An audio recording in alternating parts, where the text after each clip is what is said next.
그렇게 해서 이제 지금 글로벌리즘 3.0 네. 버전 시작을 하는데 이 3.0을 의미를 두는 거는 그동안 2.0에서 소위 우리가 소위 말하는 냉전 정식 탈냉전 질서에서 세계에 다 편입됐다고 생각이 됐던 중국, 러시아가 다시 이 그러니까 거의 1930년대 깡패 마피아 자본주의고 네. 네. 거기에 내세우는 말하자면 이념 체계는 일종의 극단적인 민족주의예요. 민족 파시즘이에요. 민족파시즘이죠. 네. 그걸 우리말이 아니라 이제는 이제 정설이에요. 티모시 스나이더 같은 사람이 그렇게 얘기하니까. 이제 티모시 스나이더는요. 반 트럼프주의자야. 네, 그러니까 이제 터커 칼슨 보고 민주주의의 적이라고 부르는 리버럴이에요. 그래서 이거를 이제 뭐 내가 좋아하는 사람인데. 냉전 2.0이라고 이야기를 하는 사람도 있는데 그것보다 훨씬 더 복합적이에요. 그래서 네. 글로벌리즘 3.0으로 일단은 우리가 한번 예비적으로 세팅을 하고 예. 그거는 사실은 단지 체제를 넘어서는 반문명화 반동의 도전입니다. 이게 그러니까 중국과 러시아의 움직임이라는 건 그래서 거기에 대해서 이제 글로벌의 초초초 상류층이 중국 사랑 러시아 사랑을 내다 버리고 다시 이제 이 자유공화국 주권 국가 자유공화국 주권국가들의 호혜적 네트워크에 바탕한 글로벌 체제 세계 체제 쪽으로 선회하고 있다는 걸 계기가 된 사건이 우크라이나 전쟁이라고. 그러니까 이제 그래서 자기들이 뭐 그냥 빅마니들이 그냥 앞으로 로커펠러 재단이나 소로스 재단 같은 데도 착해질 거야. 저는 그걸 바래요. We hope. 오케이. 네. 그건 그걸 바래. 그리고 이제 그렇게 하는 게 이제 말하자면은 지금 뭐 상당히 오랫동안 세계사를 선도했는데 해양 문명국이 새로이 지금 결속이 되는 겁니다. 그러니까 다시 말하면은 저는 뭐 그렇게 표현하기도 하지만 저는 로커펠러 재단, 소로스 재단, 월스트리트, 다보스. 아니요, 다보스는 거기 정신머리 없는 애들이니까. 왜 그러면 거기는 아무것도 없는 애들이 이 그 주권국가 약화를 내걸고 판을 벌린 거예요. 마담이네. 마담이야. 그러니까 밑에가 바뀌면 그 집은 망해. 18세기로 이야기하면 마담의 살롱이야. 살롱 마담이니까 제가 지금 하나하나 하는 데는 실체성이 있는 데라고. 그렇죠. 예. 소로스, 로커펠러 재단, 월스트리트 다 실체잖아. 실체죠. 힘이죠. 다보스는 그냥 살롱이고. 살롱이고. 오케이. 예, 그 살롱은 문 닫게 될 거예요. 그다음 세계 경제 포럼은 그다음에 예를 들면 그 거대한 관료 조직인 미국 정보계통 인터커뮤니티, 그다음에 미국 국방부, 그다음에 미국 국무부 이런 데들이 저는 주권국가 체제로 말을 갈아탈 거다라고 보는 거예요. 트랜스폼 지금 하는 겁니다. 예. 이게 트랜스포지셔닝. 포지셔닝. 네. 어쨌든 간에 그 패턴 이거냐 저거냐가 아니라 이제 다른 레벨로 옮아가는 과정에 돌입을 한 것 같아요. 자기들이 지난 30년 동안 중국 사랑, 러시아 사랑, 이거 제가 농담이 아니라 미국의 상류층이 히틀러 지지했었잖아. 그러니까 존 F 케네디의 아버지 조세프 케네디가 루스벨트 대통령 때 영국 대사하면서 히틀러 실드 쳤어요. 그렇죠, 맞습니다. 굉장히 관계에 가까웠어. 저런 애들이 있어야 공산주의 막는다야. 그렇죠. 그러니까 똑같은 거지. 아니 저기 락카펠러 재단, 소로스 재단, 뭐 저기 월스트리트, 그 다음에 미국 정보계통, 미국 국무부, 미국 국방부 이런 무시무시한 실체들이 그렇죠. 지난 30년 동안은 러시아, 유럽 애들이 러시아 키워주는 거 내빼로 두고 이유 내세워서 자기들은 중국 키워주고 그 다음에 이거 주권 체제 좀 흔들려고 또 저기 뭐야 저기 그 악마 내러티브. 내세우고 지금도 미국 국방부의 주요 정책이 뭔지 아세요? 무한젠더예요. 무한젠더죠. 군대 내에 트랜스젠더 동성애 마음대로 하고 그거 보호한다가 미국 국방부에 박혀 있어. We are gender sensitive. 돌아버린다니까. 미국 국방부 쪽 무슨 군의 홈페이지 가면 We are gender sensitive라고 박혀 있대. 그러니까 그런 게 다 없어지게 될 거다 이거지 앞으로는. 그렇죠. 한 5년 지나면. 이게 그게 그렇게 내구리 있는 건 아니다. 예, 그러니까 내구력이 그러니까 뭐냐면 중국 사랑, 러시아 사랑, 그 다음에 악마 내러티브 사랑 이게 그러니까 사회의 초초초 상류층이 그쪽을 했던 30년이 이제 없어져 갈 거다라는 게 희망사항이에요, 우리. 그러니까 아마 중국하고 러시아를 마음대로 좌지우지 밑에 자기들 하수인으로 쓸 수 있다라고 하는 환상을 가졌을 거예요. 이제 그게 그렇죠. 깨졌죠. 깨지니까 이제 내가 누구랑 손잡아야 되나를 다시 생각해야지. 내가 어느 흐름이랑 내가 손잡아야 돼. 우리 그 종북 종중 세력들, 응? 그 다음에 우리 최근에 한 10년 동안 뭐 많이 있었잖아요. 근데 소위 유령과의 탱고라고 노재봉 선생님이 유령과의 탱고를 추고 있다 이렇게 이야기를 하셨어요. 어? 저는 실체와의 탱고인데. 근데 이제 그게 실체인데 내구력이 있어야 실체인데. 아니죠. 그 당시에 30년은 걔들 세상이었지. 아니 30년 최근에 이제 우리 한국의 이 무한한 중국 사랑 지노필들이 판을 쳤잖아요. 네, 30년 판 쳤죠. 네, 그렇죠. 네. 그래서 그 이제 유령과의 탱고는 끝이 났습니다. 이게 유령과의 탱고였다는 걸 좀 이제 알기 시작하는 게 글로벌 초초초 이 상류 실체가 있는 팀들이 야 우리 춤 잘못 췄구나. 라고 지금 아마 말바깥하고 말바깥하고 거예요. 지금 저는 환영해. 그래서 록펠러 재단이 착해지고 소로스 재단이 착해지고 미국 정보계통이 착해지고 국무부가 착해지고 국방부가 착해지면 인류의 홍복이지.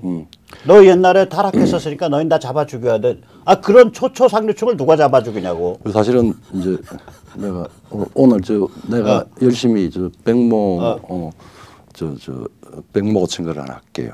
그 지금 우리 세뇌 탈출 시청자들이 왜 백모가 저렇게 집요하게 우크라이나 사태의 그 역사적인 그다음에 군사 전술적인 어제 한 거는 그런 것까지를 깊이 팠느냐라고 하는 부분인데 저로서는 굉장히 지금 학계나 혹은 언론계 쪽에서도 그렇게 복합적으로 보지 않는 요소들을 다 애널라이즈를 했어요. 네, 감사합니다. 그래서 저도 굉장히 많이 배웠고 많이 좋은 착상이 됐어요. 네, 그래서 이제 글로벌리즘 3.0 가고 있는 거예요. 그걸 가지고 가고 있는 거 동의하고 그래서 이제 뭐 같이 우리 막 고민하면서 만들었던 건데 내대로 이야기를 하면은 Value Sovereign Global Age가 막 초입에 지금 들어가는 중이다. 그래서 그러니까 가치지향 주권국가.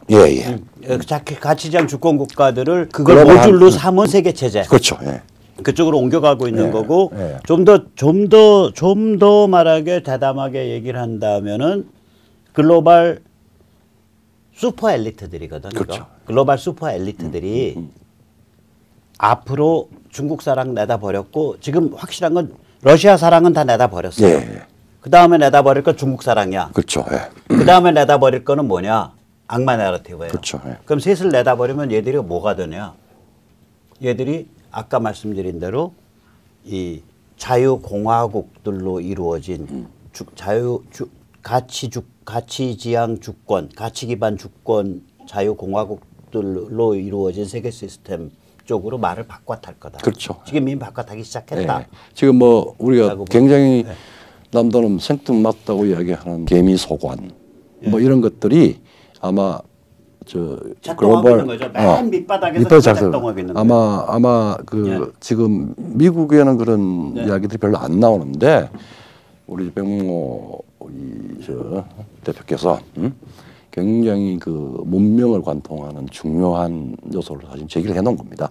그 지금 요번에 우크라이나 70억 인구에 말하자면 매일매일의 머리가 우크라이나로 보면서 인간이 가지고 있는 가장 위대한 측면입니다. 그렇죠. 그러니까 생존, 절멸의 순간에서 절명과 마주치는 거예요. 그게 인간이 가지고 있는 가장 위대한 건데. 그게 실시간으로 다 알려지고 있죠. 그래서 뭐 그게 뭐 바이든의 음모가 됐든 트럼프의 무슨 뭐 누설가 됐든 이런 것보다 더 중요한 가장 근본적인 요소가 되는 거예요. 그리고 미국이 우크라이나를 활용해서 뭐 이렇게 우크라이나의 무기 지원 같은 거 천천히 가고 약한 척하고 이렇게 해서 푸틴을 끌어들였다. 그래서 우크라이나 사람들 죽어가면서 저 전쟁 벌이고 있다. 그래서 미국을 욕할 수도 있지만 또 거꾸로 말하면 그렇게라도 자기를 주장해서 자기를 세울 기회를 가졌다는 점에서 우크라이나 사람들의 행운이라고. 어떻게 보면 무정부적인 국제 질서에서 어떤 말하자면은 가다가 어떤 깡패가 6개월을 두고 외국 평론가들이 전쟁에 의한 축복이라 그랬겠냐고.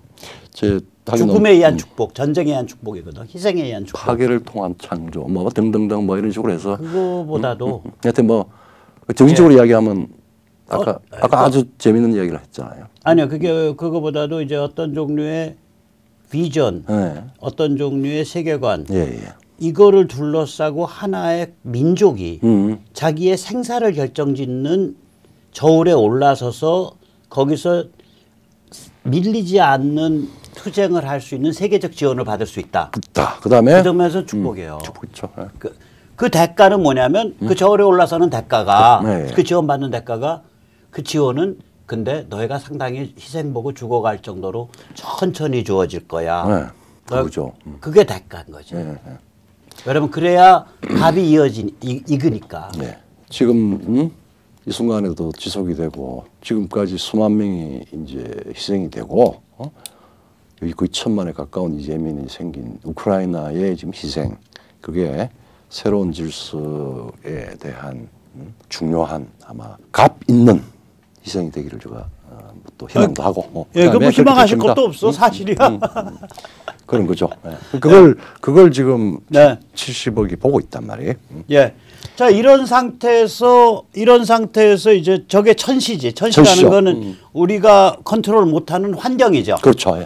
그다음에 이제 우리 기반, 우리가 발 딛고 서 있는 대한민국, 윤석열 이걸 한번 좀 우선 자 우리가 종중 끊었죠 이제 정부 때 와서 그다음에 푸틴에 대해서는 아주 엄정한 중립을 취하고 있고 그다음에 대신 지금 새로 시작되는 이제 이 글로벌 시대의 핵심은 이 반도체라고 그러기도 하고 뭐 전기 배터리라고 그러기도 하고 우리가 가지고 있는 산업적인 능력이 핵심 능력입니다. 그리고 동시에 세계가 우리를 부르고 있어요. 그러니까 이런 거죠. 이게 이제 5G라든지 로보틱스라든지 우리가 흔히 말하는 게 한국이 갖고 있는 기술적 특징들이 몇 개 있잖아요. 그런 거는 반도체 미세공정 양산 기술은 세계 최강 아니에요. 그렇죠. 그다음에 가장 경쟁력 있는 세련된 대중상품, 일렉트로닉스, 무슨 전자제품을 만드는 능력도 세계 최강 수준에 가 있잖아. 그다음에 뭐 예를 들면 자동차도 꽤 발달해 있고 이제 조선 같으면 조선해양은 세계 최강이고 그렇죠. 이제 그런 세계 최강인 산업 분야들이 있고 바로 뒤에 받치고 있고 여기가 특징이 뭐냐면 로보틱스랑 응용 소프트웨어가 강해요. 강하죠. 그러니까 맨 밑바닥 내려가면 몸으로 때우는 노가다서부터 맨 위에 올라가면 첨단까지를 적당하게 조합하는 것으로는 우리가 세계 최강이야. 그렇죠. 그 비빔밥 집는 거. 이 한국의 비빔밥을 부르고 있는 거예요. 그렇죠. 맞습니다. 하이텍, 미들텍, 로우텍 비빔밥이 한국 최강이에요. 이게 전 세계 최강이야, 한국이. 뭐 바이든이 국내 선거 때문에 그렇죠. 왜 아꼈어요? 그죠. 삼성이나 이제 세계 최강 그 회사들 딱 잡으려고 온 거지. 그렇죠. 사실은 미국에서 그 원전 특허 잔뜩 갖고 있는 웨스팅하우스 있거든요.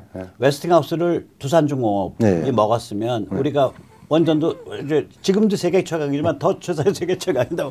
그걸 웨스팅하우스가 도시바한테 졌잖아. 그게 아마 2000년대 초였죠. 그래서 두산이 그거 약 올라가지고 이제 건설 장비 회사 밥캣을 인수했지. 그렇습니다. 그래서 업계에서는 뭐해서 화나가지고 뭐했다 이렇게 얘기하죠. 그런데 뭐 밥캣 인수도 아마 나쁘지 않았을 거예요. 그렇죠. 그래서 이제 아무튼 한국이 이 하이텍, 미들텍, 로우텍을 적절히 연결해서 비빔밥 찝는 거는 전 세계 최강인데 이게 그러니까 로보틱스 같은데 가격이 어마무시하게 싸졌잖아. 옛날에 비하면.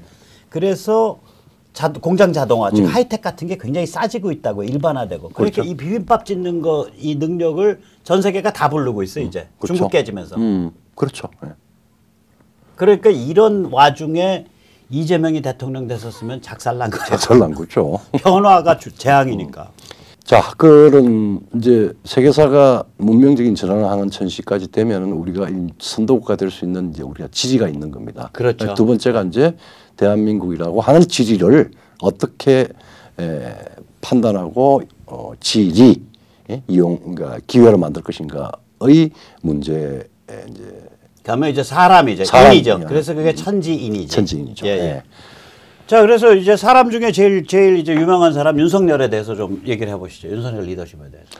뭐 우선 방향이 잘 잡혔다라는 거죠. 대한민국과 자유민주주의, 그다음에 항상 가치와 문명에 대한 확신이 있는 메시지가 나오고 또 그렇게 움직이고 있는 듯해요. 그렇게 확인하고 있습니다. 이제 이런 측면에서는 조금 앞서갈지 모르겠지만 이승만 대통령이 주토를 깔고 박정희 대통령이 기둥을 세운 대한민국에 대한 이 윤석열 대통령의 확고한 신뢰가 깔려 있다라고 하는 부분이고, 그게 아마 취임사에서 뭐 남들은 그걸 수사라고 이야기를 하는데 상당히 저 연장선에서 자유가 강조가 되었다. 그런 저는 그렇게 보고 있어요. 뭐 아무튼간에 이제 전체적으로 보면 저 사람 지금 리더십의 특징을 뭐라고 규정할 수 있어요? 파퓰리즘이죠. 우리가 사실은 이때까지 파퓰리즘 나쁘게만 얘기했잖아. 나쁘게만 이야기한 게 이 특정한 이익을 위해서 인기 영합으로 해서 선심을 쓰고 소위 대중 국민한테 자원을 그냥 뇌물을 주는 차별스, 그게 파퓰리즘이에요.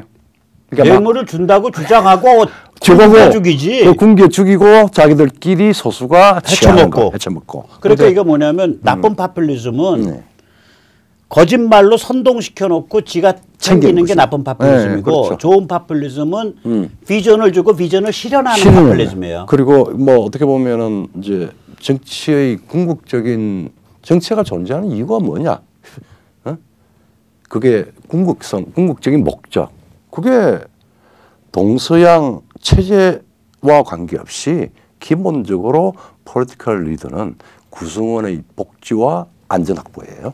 그게 그러면 이제 우리가 중요한 얘기를 하는 건데 그걸 그거 저는 좀 다르게 지금까지 이제 우리나라에서는 뭐 조중동이 떠들고 야 그건 파퓰리스트 정책이야, 파퓰리스트야. 아니 세상에, 그럼 링컨부터 끌어내다가 북한 참시하시라고. 링컨의 저기 게티스버그 연설이 그거 아니에요? 그렇죠. 우리는 자유와 개인의 공화국이고 민주주의란 인민에 의한, 인민을 위한, 인민에 의한, 인민의 정부가 인민의 정치, 거버먼트니까. 어드미니스트레이션의 정치가 그때 거버먼트는 정치 체제를 뜻하거든요. 그 파퓰리즘이죠. 그렇죠. 아니 조중동 보고 권하고 싶은 게 그렇게 헨리포드 끌어내다가 북함 찬시하라고. 그렇죠. 대한민국의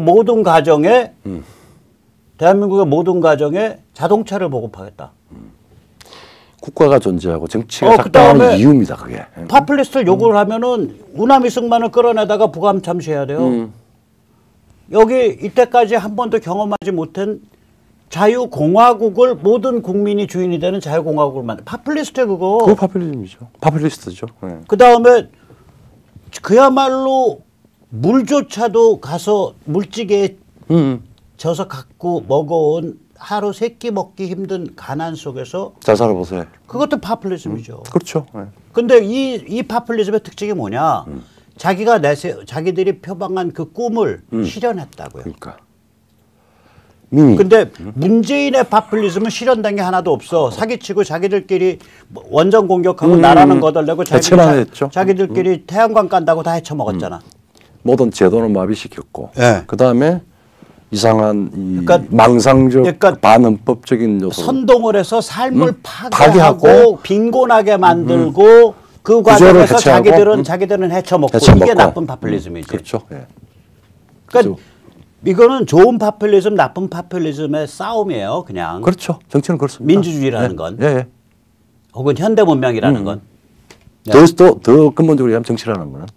예, 그렇죠. 정치가 현대에 와서 더 심해졌죠. 그러면 1인 1표니까. 그렇죠. 개인이 되고 권리를 가지고 주권을 가지게 되니까. 예. 그 전에는 그래도 뭐 저기 중세 때나 이럴 때는 에헴하고 체념하고 신분 예술이 까불면 데려다가 이제 린치해서 죽이고 그렇죠. 그 저기 지주나 그 귀족이 그렇죠. 그런 게 가능했었는데 이제는 다 1인 1표고 그러니까. 이제 그런 게 이제 몇 가지 중요한 요소가. 예, 그런데 윤석열 대통령이 지금 위대한 파퓰리스트의 길을 가려고 하는 거 아닌가 이런 생각이 듭니다. 그 들죠. 본능적으로 알아요. 그래서 그 정치를 참여 선언에서부터 지금까지 쭉 보면은 대한민국의 그 정통성, 대한민국에 대한 것, 그다음에 자유민주 체제에 대한 것, 시장, 법치 등등등해서 가치와 문명에 대한 체화된, 육화된 확신이 있어요.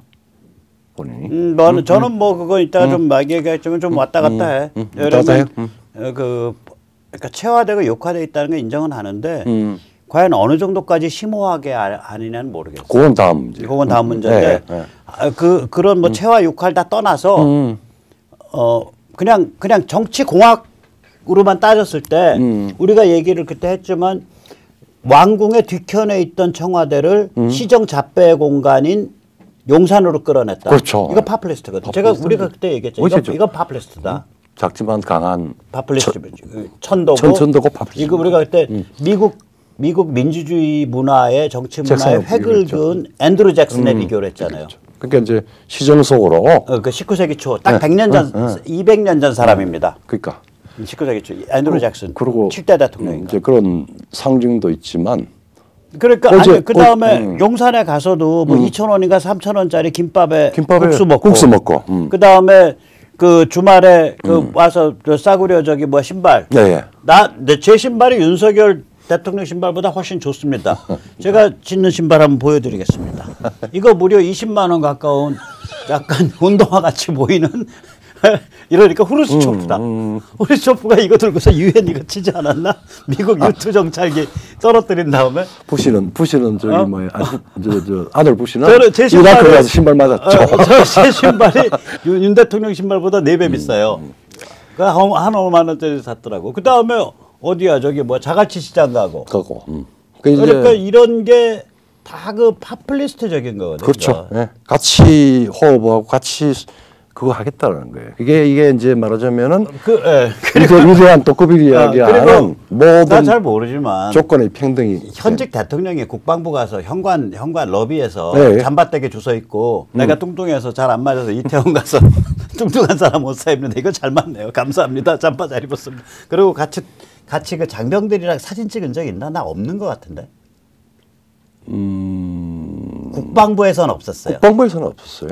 일선에서는 모르겠는데 국방부에서는 없었던 것 같아. 저기 저 임종석 실장이 그건 박정희 흉내 내고 그건 일선이고. 근데 비서실장이 한 적이 있지만 대통령은 별로 없었어요.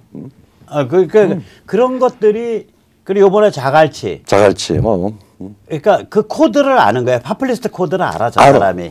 그런데 다행인 게 한미동맹이나 자유민주주의나 시장제도의 틀 안에서 그거를 위해서 요 코드를 써야 된다라는 걸 아는 거야. 알고.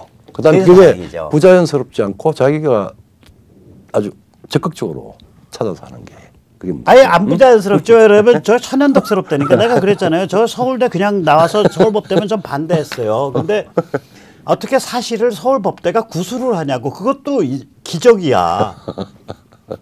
그렇죠. 서울법대 그 학번이요. 그러니까 한 절반쯤이 4학년 졸업 이짝저짝해서 다 붙어요. 그렇죠. 그리고 한 4수쯤 하면 그다음에는 쪽팔려서 학교를 안 와. 이제 그리고 고시낭인 되는 거예요. 5수부터는. 그런 변호사들이 훨씬 더 길게 가요. 그 세상에 모르겠어요. 그렇지. 내 주위에 보면은 그 윤석열이라는 사람은 소년등재한 학부 때 붙은 친구들을 보면은 이게 소년등재가 아니라 노년도 아니고 관짝 들어가서 서울 법대 기준으로 관짝 들어가서 한 거라니까 이거. 그런데 구수가 문제가 아니라 구수에 이르는 과정에서 고시낭인을 하지 않고 내내 그 대학 도서관 나와서 후배들이랑 새카만 후배잖아. 그때 대학 입장에서는 학번 6개, 7개 아래 애들이랑 야구하고 농구하고 깔깔거리고 그다음에 그 강 건너집이라고 그 관악산 계곡 철조망 그 개구멍 통과해서 그 계곡 건너가서 거기 막걸리집 있거든. 등산로 입구에. 거기 가서 막걸리 마시고. 이거 뭐 그거 40년 전의 추억입니다. 예. 자, 그렇게 이제 인화가 파퓰리스트적인 천성이 있어요. 천성이 있을 거고. 그래서 이제 아까 이야기했듯이 파퓰리스트 코드예요. 천시질이 인화가 잘 조합이 될 수 있으면은 대한민국이 덕을 좀 보겠다라고 하는 조금 있습니다. 그래서 내가 지금 윤비어천가 소리 거의 이제 윤비어천가네 뭐. 이렇게 정리를 한번 해봤네요. 자, 그 윤석열의 파퓰리스트 카리스마를 마지막 조금 더 보죠. 조금 이제 그래도 이제 어쨌든 간에 우리 키를 막혔으니까 지난번에 우리가 그 헌터형 바둑 개가형 리더십이다. 그러니까 이게 상황 관찰, 계산, 행동 이게 굉장히 복합적으로 한꺼번에 잘해요. 그래서 수순 정리를 굉장히 탁월하게 하는 그런. 그러니까 저는 윤석열 집권 시기 동안에 나라가 정치가 뭐 이상한 방식으로 해서 국힘이나 윤석열 대통령이 위기에 몰리는 일은 없을 거라고 봐요. 큰 핀치에 몰리기 없을 거라고 봐요. 이거 워낙에 도사야. 워낙에 인정. 근데 이제 근데 제 입맛이라 그럴까 저랑 이제 좀 안 맞는다 혹은 제가 좀 비판적으로 만약에 한다면 어떤 비전을 가지고 큰 물꼬를 트는 건 안 해. 그건 안 해요. 그 나중에 그러니까 내 무덤에 침을 뱉어라 나 이 길 가겠다 이런 게 없어 저 사람은. 나도 이제 세 번째 부분에 있습니다. 이게 이제 위대한 포퓰리스트가 되겠냐. 포퓰리스트 카리스마는 가지고 있어요. 그게 아마 카리스마라기보다 포퓰리스트 코드를 가지고 있죠. 그러니까 어떻게 보면 어딜 건드려야 되는지 알아. 국민들 심리를. 되게 이제 우리가 뭐 이제 위임받은 이제 소위 지휘자, 지도자. 이제 카리스마형, 뭐 합리적 뭐 이렇게 분류를 하는 다 섞여 있죠. 근데 그 아마 김대중 대통령을 이제 소위 카리스마가 압도적으로 작용을 했던 소위 보스형. 김대중과 노무현 뭐 둘 다 그렇지. 이제 그런 게 조금 있었는데 그 이전에는 이제 박 대통령, 은하미술만. 이제 근데 윤석열은 이제 시정 속으로 들어와서 데모크라틱 리더로서의 그 파퓰리스트적인 그거는 확실히 가지고 있다는 게 파퓰리스트 카리스마를 갖고 있어요. 코드를. 그리고 이제 본능적으로. 그리고 정치적 게임은 또 굉장히 개가형이에요. 개가형이에요. 그러니까 헌터형이고.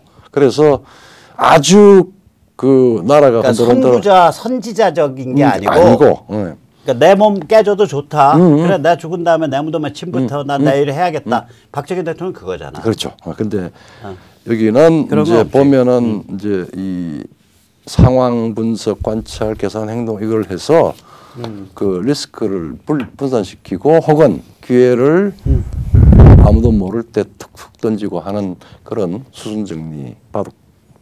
그러니까 윤석열의 운명은 한마디로 보석형보다는 위대한 파퓰리스트예요. 위대한 파퓰리스트 윤석열 운명인데 그런 희한한 운명을 갖고 있으면 함정도 있을 거 아니야. 그렇죠. 함정이 있죠. 함정 뭐라고 생각해?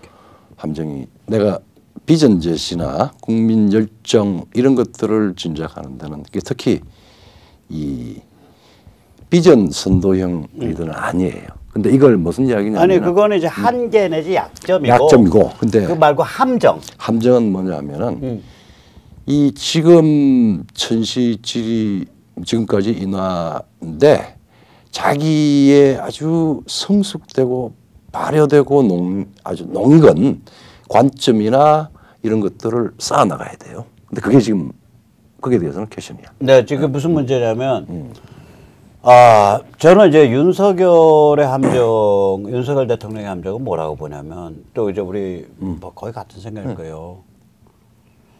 이 양반이 이제 대통령을 퇴직할 때 나이가 66밖에 안 돼. 그렇죠. 67.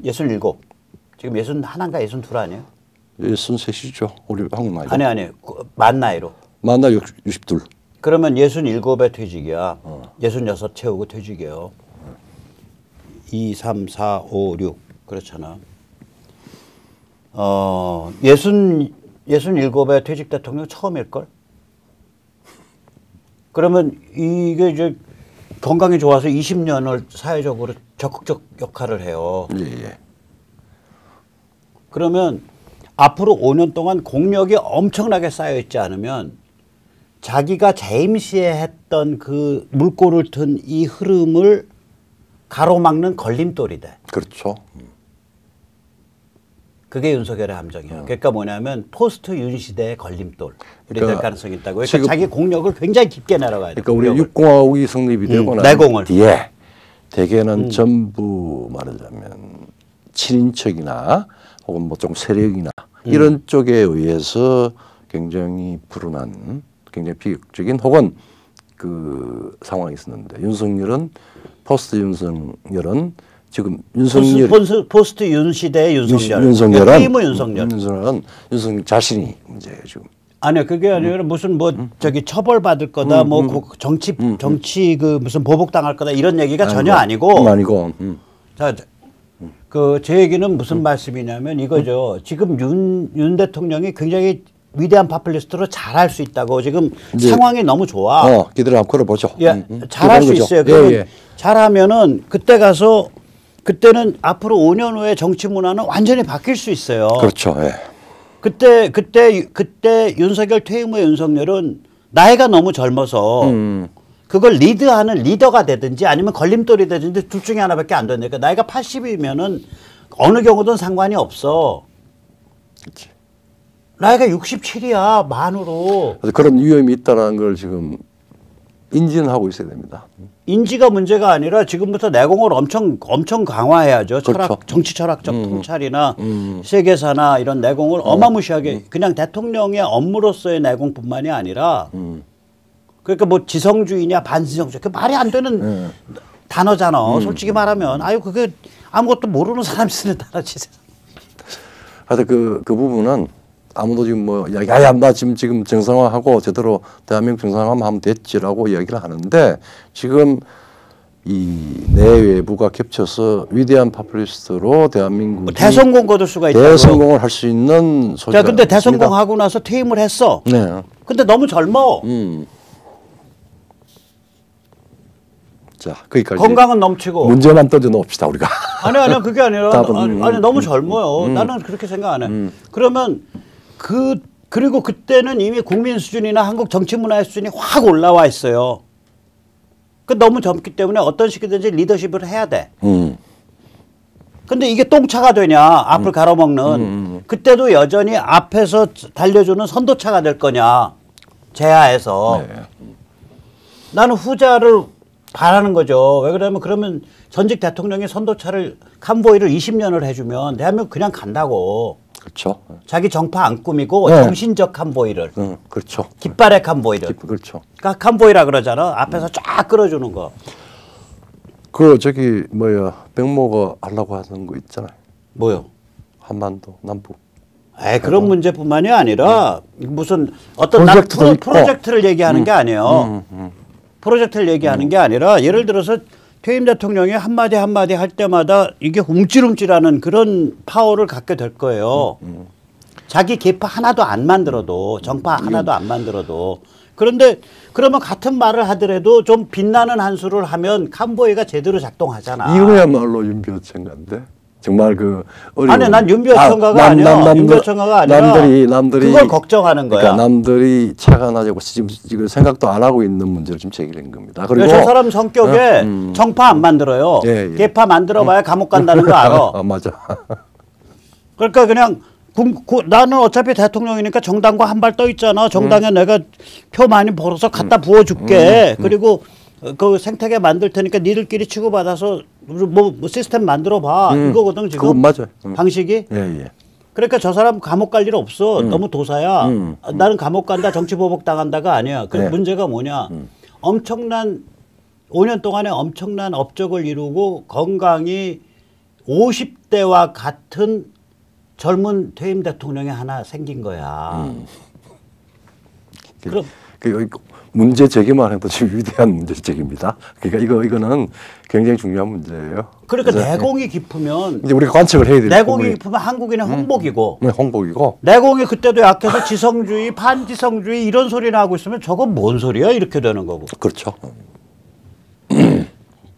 자, 이게 뭐 오늘 제가 2주마다 한 번씩 하니까 네. 이렇게 포괄적인 큰 문제까지도 이야기를 하게 되네. 아니 그렇잖아요. 네, 그렇죠. 네. 그래서 윤석열의 함정은 윤석열 자신이에요. 자신이 있다. 예, 맞습니다. 포스트 윤 시대의 윤석열이에요. 그러니까 뭐 시청자 여러분 너무 포스트 멀리 윤 나갔다 시대의 생각하지 윤석열. 마십시오. 왜냐하면은 저는 이게 하나의 임기 동안은 굉장히 잘할 수 있다고 봐요. 그래서 하나의 문제를 볼 때 이게 내가 뭐 감히 그냥 현실이 인화를 가지고 이렇게 큰 매크로한 걸 봤는데 그 안에 내재된 요소가 내가 이제 이 비전 선도형은 내가 캐션 유보를 했고, 그 다음에 이제 우리 백모 대표께서는 이 포스트 윤까지 염두에 두고 본인의 내공이나 이 국가를 선도할 수 있는 본능적 헌터, 본능적 킬러, 본능적 개가 바둑꾼이에요. 그렇죠. 그러면 자기가 권력 잡을 동안은 잘해. 네, 그렇죠.